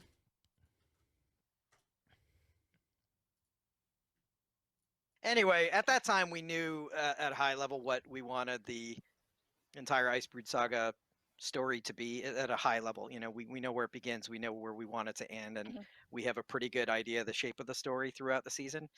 But, you know, a lot of times when you actually get down to the work, when the teams actually get together and really flesh these ideas out, things can change, right? So at some point throughout Icebrood Saga development, we were gifted with the opportunity to work on an expansion, which quite frankly was something I think most, if not all of us, Interesting really choice of wanted to do words. at some point. But it was a bit of a surprise, and what we had to do then is say, okay, well, if we're going to be able to deliver a satisfying end to the Icebrood Saga while also, you know, getting to work on an expansion, how can we do these things, right? So it became a real challenge, you know, to get people together and to solve this as a group. And you know, it took a little bit, but we rewrote the story, reframed how we tell the story, you know. So design was heavily involved in figuring out, like, how can we, you know, satisfy this story and build something that's also repeatable. And so, you know, a narrative went back and forth about, okay, what what plot threads can we see through to the end? What things do we maybe need to cut or downscope or whatever, right? So it was a pretty big shift, but I think we definitely got to a place after working together on it that I think we're pretty happy, and I'm excited to see what people think once they play it and the whole thing is out there and they can experience it from beginning to end, and let us know what they think. Oh my gosh. Yeah, there's this loop when we're working on things like expansions where there's this brief time where it's such a relief to finally be able to talk about it and finally be able to tell you guys, "Hey, this thing is coming." But now we're in the pain of all of the other things that we can't tell you and the pain of waiting until we can get it into your hands. And So the opportunity to work on an expansion was gifted to Bobby and the team. Huge amount of respect for Bobby. He's been in ArenaNet forever. And this insight suggests that the expansion, for whatever reason, what was a decision at a high level to move away from the Icebird saga or to move Guild Wars towards an end or something that we don't know yet what it will be. But it's definitely an invisible hand at a high level moving. What else are they doing? What are their motivations? I think these are questions worth asking. We'll know a lot more when the expansion actually lands. Another bit that was actually kind of confirmed in this discussion, and it's an hour and a half, so I'm not going to play it. But Joe Kimmis, who is one of the other fine folks on this panel, there he is on the bottom left. I think he's Joe Kimmis, who's the namesake of Kimmis the Historian, the character within the actual Guild Wars game, which is pretty neat. And I think he's actually one of the guys who has helped keep the Guild Wars 1 scene alive. So that's pretty. It's a little pretty neat bit of developer lore for that guy. But Joe said that pretty much confirmed that basically the Dragon Response missions, which is the current content that's being introduced into the game right now, and that there's actually was a recently content drop I have yet to play. I need to get on that, but is basically one episodic release worth of content spread over several releases. The idea being that the implication being that the studio, for the most part, has pivoted, at least the part of the studio that's working on the Guild Wars IP, has pivoted towards this expansion. And this is like a tokenistic gesture to keep the game having some new content rather than having something like what happened before Heart of Thorns, where the game didn't see meaningful updates for basically 9 months before and after the expansion release. Why can't we have a scenario like Path of Fire, where we had significant episodic releases leading up to and immediately following the expansion? That's a good question. That felt like a good place to be in. Things have obviously changed. We'll just have to stay tuned for more. But yeah, I thought there'd be more to say about this. The last thing I'll do is direct people who are actually interested in Guild Wars discussion and what's going on with it to the channel of Wooden Potatoes, who has just started in a new series called End of Dragons Daily. You can see I've listened to most of them, where he talks to the community every single day about the state of the game and about the upcoming expansion. Highly recommend it. WP is one of those guys who, across the years, has a track record of being able to properly understand the game as it's played at the highest levels, but also still represent the interests and proclivities of people who play the game at a more casual level, which not a lot of people can do very well.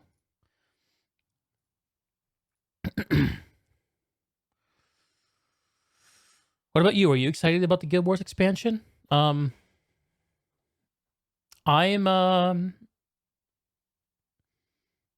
interested in what it will be. I'm at a point now where I haven't been excited about Guild Wars itself for a while.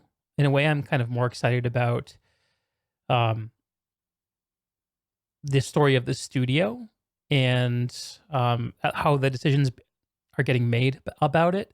I do love the Guild Wars IP.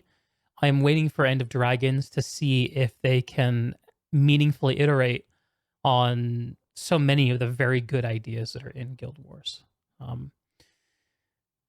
And especially iterate in ways that focus the game more deliberately around meaningful feeling social interactions and group interactions, player interactions, and away from tokenistic, single player focused, single consumption storytelling, which has so dominated it for the last few years. But we'll just have to see.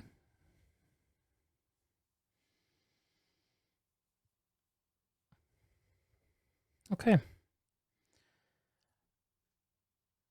To round out this lovely show, I have a handful of topics. I will pick one from them. I think we're going to pivot to Planetside. Good old Planetside. There was some news recently. Rogue Planet Games, the studio that is that develops Planetside and which was created, spun off from Daybreak Game Studio just about a year ago, was just purchased by EG7, a publisher that I can't tell you much about. I don't really know. And we're all still waiting to see what effect that will have on the game. But one thing that has happened so far is we've seen an exit of Planetside executive producer who's been working on the game for 8 years, Andy Seitz. Here's what he has to say.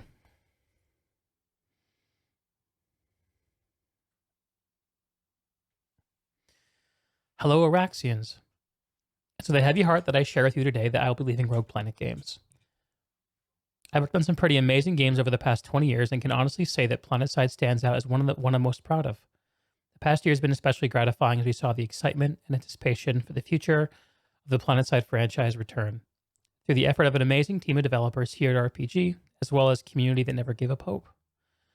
Over the past 8 years, I've established friendships and maintained regular communications with more members of the PS2 community than I can even begin to count, many of whom have gone out of their way to help further promote and support the game. Whether by creating epic gameplay videos that amaze us, troubleshooting live issues, tracking down cheaters, or providing feedback each day that help us make better decisions as we plan for the future. Your dedication and contributions are why we're here today and why the future of the franchise is brighter than ever. In my absence, I'll be handing the reins over to Michael Henderson, our lead game designer, aka Rel, and Chris Farrar, our technical director, to co-lead the Rogue Planet Games studio and Planetside franchise. Michael and Chris have both taken on expanded roles on the Planetside 2 over the past several years. Through their continued leadership, along with the rest of the growing Rogue Planet Games development team, I can assure you we are in good hands. And while I'm no longer a member of the development team, I will consider to be a member of the Planetside community. As a fan, I'm excited for the future of Planetside, especially knowing what the team has planned for 2021 and beyond. Thank you all for your support and kind words over the years. I can't even begin to express my gratitude for allowing me to be part of this amazing ride. Till next time, Andy Seitz. I just want to say GG to Andy. It's hard to know the impact any individual developer has on a game that's assembled by many. But as executive producer, I think you can't look at the last year's expansion of the game and its success without giving over the responsibility for that success, at least somewhat, to Andy. So I just want to shout out to him. As to why he's not saying, I don't know if we know where Andy's going, if he has a destination in mind in terms of where he might go to work next. These kinds of things happen all the time when companies are bought out, leadership changes, and sometimes that kind of a thing is just a matter of rote. Sometimes companies will have a policy of moving out old leadership, regardless of whether they're right for the company or division or whatever. So we can only guess about whether Andy was asked to leave or whether Andy chose to leave voluntarily. Regardless, though, I want to throw out a good game to the guy, and I wish him the best of luck in whatever his next endeavor is or is not. He's been on the game long enough. Man deserves a break.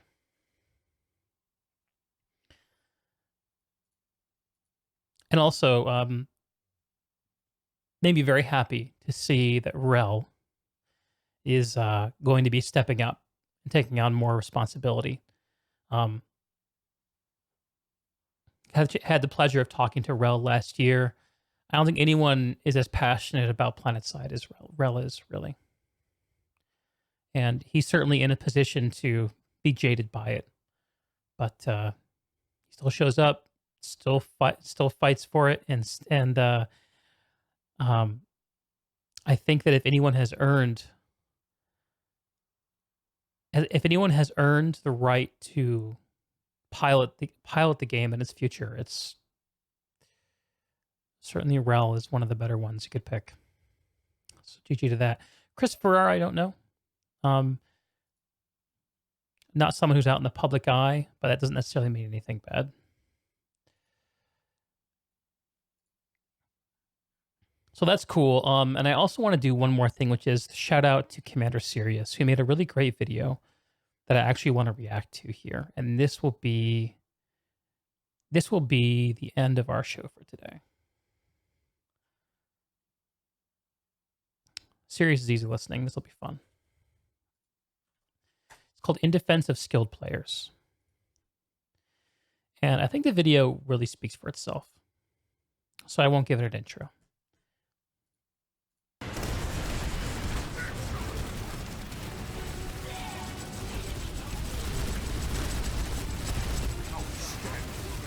You think you're doing some damage? Starting now. There's going to be a lot less conversation and Hello, fellow Araxians. My name is Commander Cyrious. Today, I want to talk about all the great things skilled players bring to the game. You know, over the years, I've come to the aid of many outfits or players that might be considered part of the Zerg or maybe low skilled. Call it white knighting or call it having your bros back. To me, what I saw happening is that these outfits, these people that have given me such great content for more than 8 years, were steadily over time getting a really bad rap. On my server, that could be outfits like the 666 Devil Dogs, the Wild Cards, or EXE. You might recognize names like Sokar's Legion, or Angels of Death, or Voodoo Company. While a lot of people can only think about the times they met them in battle and it wasn't a very fun, fair fight, I can think of the opening year cruising across the plains of Indar and having 200 versus 200 armor clashes, and a lot of the tags that were popping up were from these outfits that people had, for no good reason, come to despise. Now, on the other side of that coin are smaller, high-skilled outfits. Outfits that have so many talented players that even seeing one or two of that outfit's tags pop up in a fight instills fear in a Planet Men or Planet Women's heart. Now, many a Planet person holds these people in high regard and can respect the skill. But at the same time, I have walked into many a situation where people truly despise these players. You may have showed up in one of these situations yourself, probably in an open platoon, where some person is going on and on about insert skilled outfits tag here. These guys are a bunch of hackers and cheaters. Why hasn't Daybreak Games done anything about it? And me being me, I can't keep my mouth shut about it. I tell them they're wrong and ignorant straight to their face, and I end up getting banned from the platoon.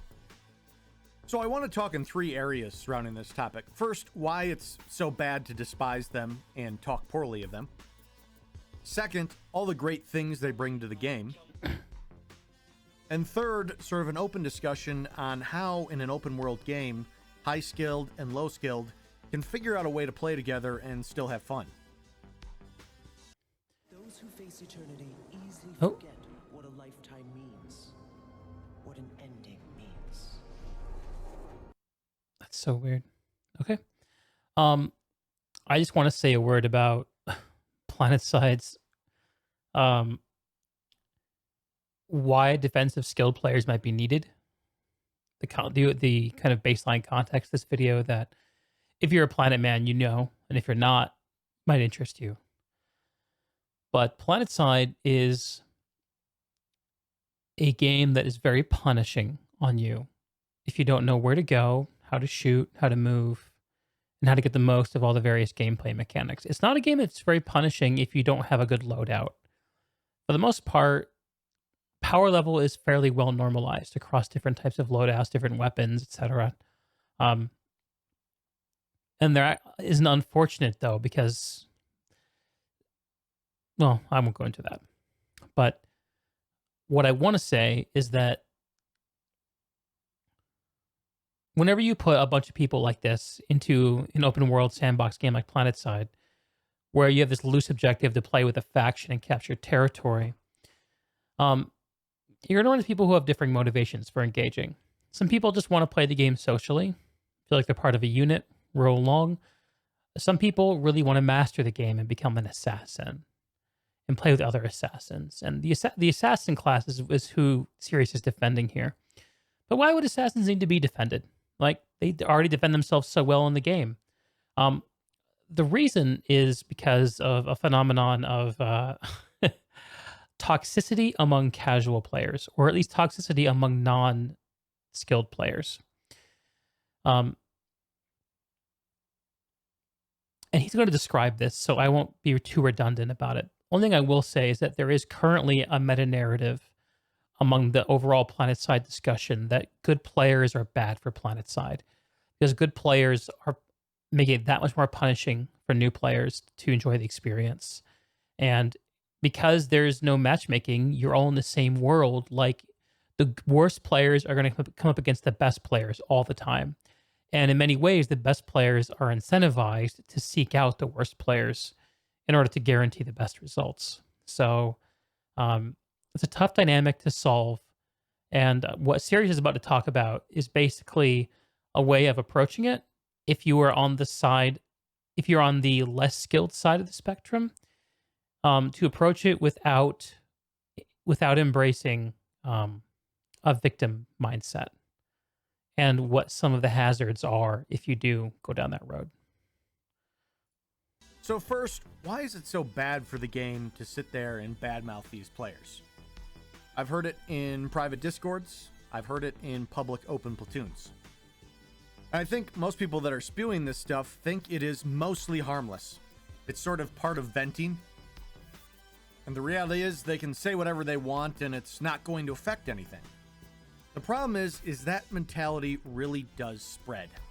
If there is one person that's in an open platoon with 48 people, and they're going on and on and on about how this insert skilled outfit tag here is a bunch of cheaters and hackers, what's going to happen is there is probably a body of newer, lower skilled, and under Planetside 2 educated players that are sitting in that platoon.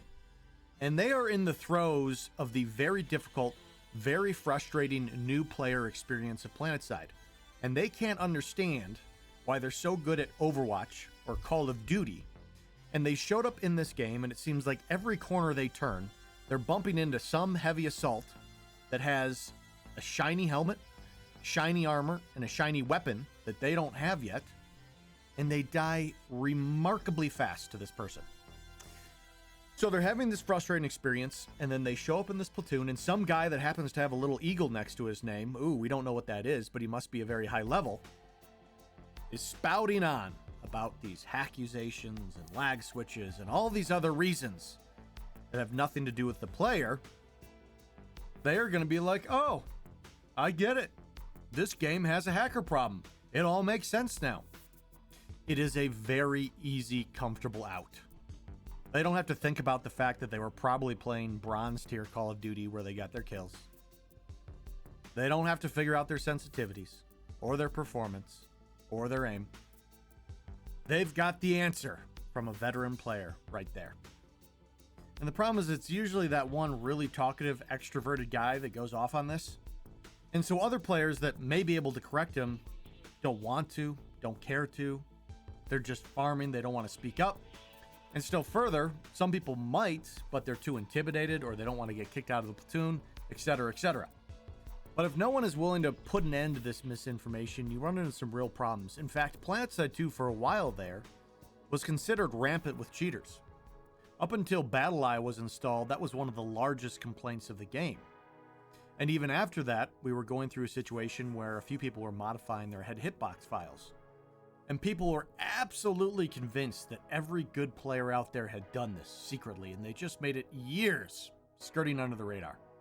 And we got some details from Prompt Critical, I think he was a database admin, I'm not sure his exact role, that in a month period after a video tutorial was posted on it, 6 people had used this hack. There's Planetside 2 that has over 100,000 unique users log in over the course of the month. 6 people used it. That's frickin' nobody. PUBG has to ban people by the millions. And here we have people spouting off on Reddit that Planetside 2 has a hacker problem? Not even close. This idea is proliferated from people being willing to point fingers to accusate hundreds of legit skilled players out there. And so you think it may be harmless. You may think you're just venting, and I understand the need to vent. I don't want to take that away from you. But I would redirect it towards, gosh dang it, that guy's such a darn good shot. It's frustrating to play with. Gosh dang it. Rather than the whole cocksucker, cheater, lagger, lag switcher, Asian accusation thing. So here I want to try to reset your perspective on a skilled player versus a hacker. I'm not saying there's never been an under-the-radar hacker, but they are so few and so far between, it's not even worth considering. 99% of the hackers are dumb and blatant, and they get banned within 4 days. But this is what a hacker looks like. Double kill, triple, quadruple, quintuple, homicide, rampage. Oh, that's sad. But impressive. Maybe they worked at the phone company. Serial killer. Hello, imbecile. Godlike. Quick note, guys, you're hearing GLaDOS pop off because what I do when I'm trying to track a hacker is I plug their name into recursion. They usually bounce across the map to different factions to the big fights, so I know what fight they are probably at based on what faction they're killing. And you can also hear just how much damage they are doing even though he's shooting through a wall. Interesting thing here is that if you're not a sophisticated player of the game, it's hard to tell the difference between what this guy's doing and what good players are doing because you just don't understand the basic interactions. Like, this guy is not using jump jets, he's just fly hacking. It's probably just a good player. But also, guys, a hacker is not to be confused with an... Yeah. So, blaming hackers in a game like Planetside is an embracing of victim mentality. It's an abrogation of responsibility for your own enjoyment. And it's one of many ways people use to explain their frustration or failure. And of course, I'm flawed. I embrace it myself when I'm frustrated. The trick is to remind yourself and recontextualize your experience as being something you have control over. And that's what skilled players do at the end of the day, is they accept the idea that they have control over the outcomes in the game. And if you don't accept that premise, then you may be a skilled player, but you may have an unskilled mentality where, and I think a lot of really good players can fall into this camp too, where they're blaming the game or blaming certain balance decisions or blaming certain developers rather than taking responsibility for their own experience. And it can be frustrating because things change over time. Games change, and not always the way you want them to. But the way we spend our time and devote our intentions are our own choice, and we owe it to ourselves to apply those things. Apply those things in a way that is actually meaningful to us, and to not unconsciously place responsibility for our well-being into the hands of game developers and our teammates and enemies in video games. An exploiter. These are people that have not modified the game in any way, but have figured out how to get somewhere that you're not supposed to go and are using it to kill enemies. So guys, I cannot stress enough how negative it is for the game as a whole, for Planetside 2, if you are going to paint skilled players you died to as hackers. If you do it inside your head only, it's going to create a mental block thinking you cannot get better yourself. If you do it out loud and publicly, it's going to set a bad influence for newer members that are playing around you, especially if you're in some sort of leadership position for your outfit. And while you think all of that is relatively contained to your squad or your one open platoon, it seeps out into Reddit, into all these other games. Someone brings up Planetside 2 in some far corner of the internet, and some of the guys says, oh yeah, that thing's full of hackers. When really it's just playing against good players. Also remember that skilled players use a lot of ults. Sometimes they delete characters just for fun and start over. So battle rank has absolutely zero correlation to how veteran a Planetside 2 player may be. If you are trying to analyze a player that killed you, always look at their directive score if you are trying to make a determination as to whether they are a brand new player or not. That's still not a perfect solution because a lot of players use multiple accounts to have more character slots, and directive score is account-based, but it can help in a pinch sometimes. So guys, I want to chat about some of the great things that skilled players bring to the game. First of all, just good old dollars. You see a lot of these groups that have a lot of shiny armors running among them. They've got a very maxed out weapon arsenal. If you hop into these groups, you'll notice almost all of them are running membership boosts. A lot of these people are not just high skilled, they are very veteran, long-term players of the game. And their very long-term financial support is part of the reason this game's still kicking. And by no means are they the only ones paying into the pot, but it's not like they're a bunch of farming freeloaders. Most of these people love the game dearly, they want it to survive and thrive, and they talk with their wallets. And they're human beings. Next, they move the map. A lot of these outfits are always running galaxies. The most human of all valves, humans. Or they're willing to start fights at difficult bases. What can happen when two big leaderless forces just kind of gridlock on one lattice is you can have a very stale fight, and that can be fun. You can get some good back and forth, but sometimes it sort of grinds to a halt where no one's really moving, shifting. A lot of these high-skilled outfits are the ones to initiate going over the top, doing a back cap, splitting off to another lattice, starting a fight somewhere else. And these activities can make for interesting things to happen on the map rather than being stuck at TI alloys endlessly. A challenge. I realize sometimes it's a frustrating challenge. It can be almost overwhelming. But at the same time, how many times have I heard someone say, oh yeah, I killed so-and-so. It's like they got the hard mode boss or whatever. These players represent a chance to elevate yourself, to try to step above where you are, punch above your weight class, and rise to a challenge. And I think without that, this game would get stale. Back in summer 2019, when I was picking the game back up, after not being away from it for a while, I kept bumping into a player named Zonic on the Emerald server, and Zonic wrecked my shit relentlessly. Over time, though, I would start getting him, and as I got better, the percentage of times that I came away as the winner from our engagements rose higher and higher, and that's incredibly rewarding. Incredibly rewarding. Without Zonic, I would not have been as inspired to get good as I was. I would not felt as rewarded by the time that I invested in the game as I felt. And finally, we need to have a range of playstyles available for everyone that comes into this game. Some people are only going to be able to play casually with a sporadic schedule, and they're going to want an outfit that basically has an open platoon running 24/7, 365. It doesn't need to be something super sweaty. It just needs to be something that's there and available. So when they hop in, they feel like they have a few people that have their back to run with. But at the same time, there's going to be a lot of people that come to this game that will not be satisfied with that. And if that's all it offers, they will leave.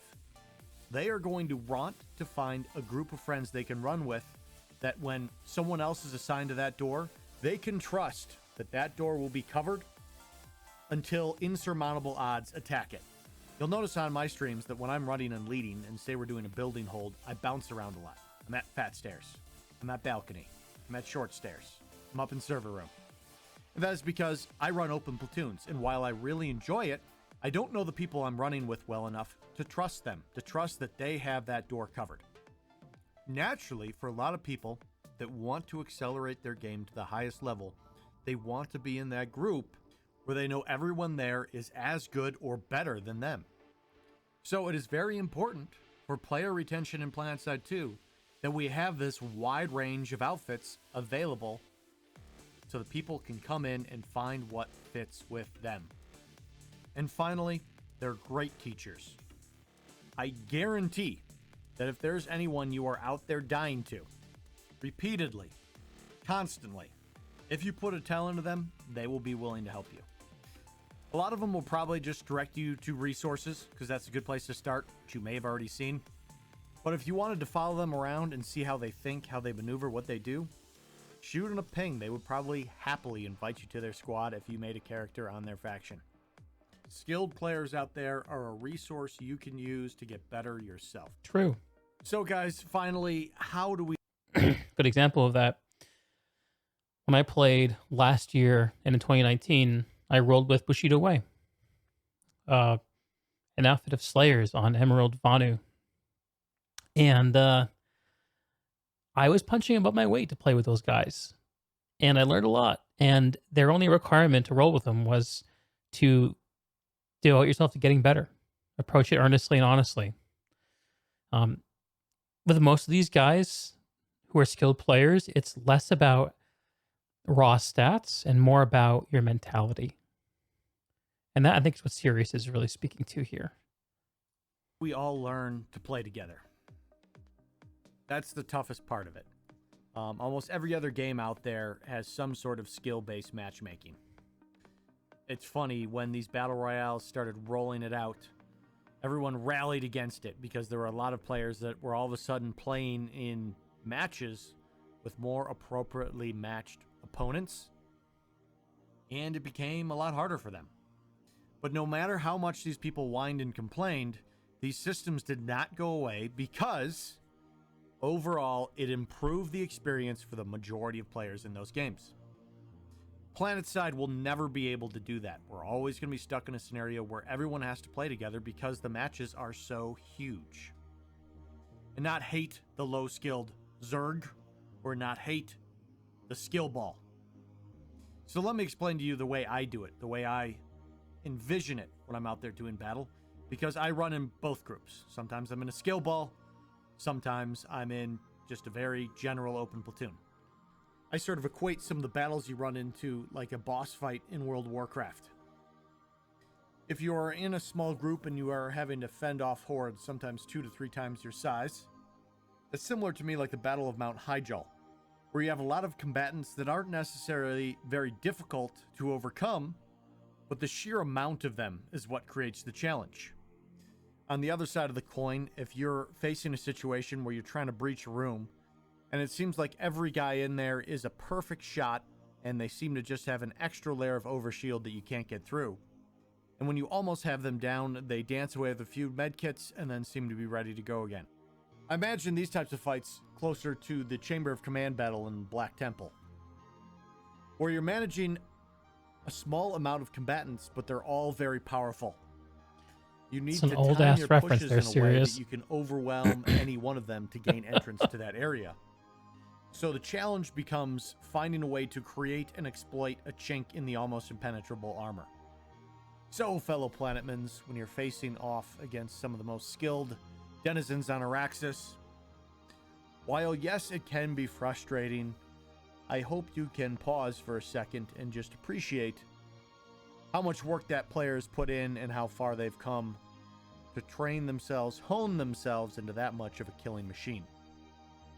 If they do get you, shake it off, get back up again, don't get frustrated by it, and when you're able to take them down, celebrate that victory. Great job on you. and make sure you maintain a mentality of constant improvement. That's going to be all for now, fellow Araxians. Happy hunting out there. And until next time, I will see you Planetside.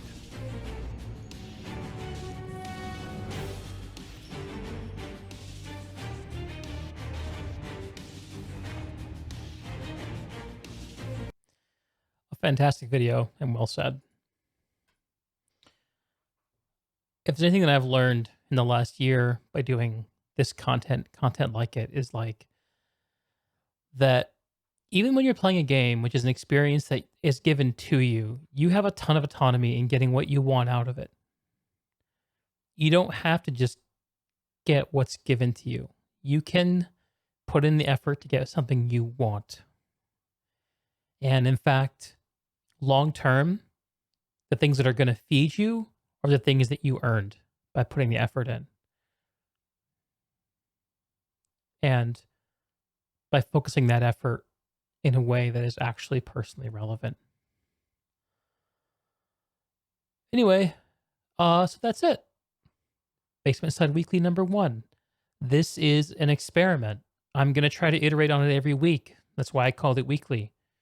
If you're watching this after the fact, please leave me a comment. Let me know if you like this or if you didn't, what you'd like to see improve.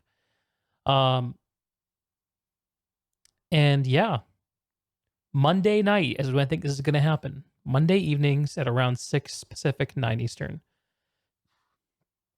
If you like this, check me out on Twitch, twitch.tv/DeegTV. I'll see you there. Thanks, everyone.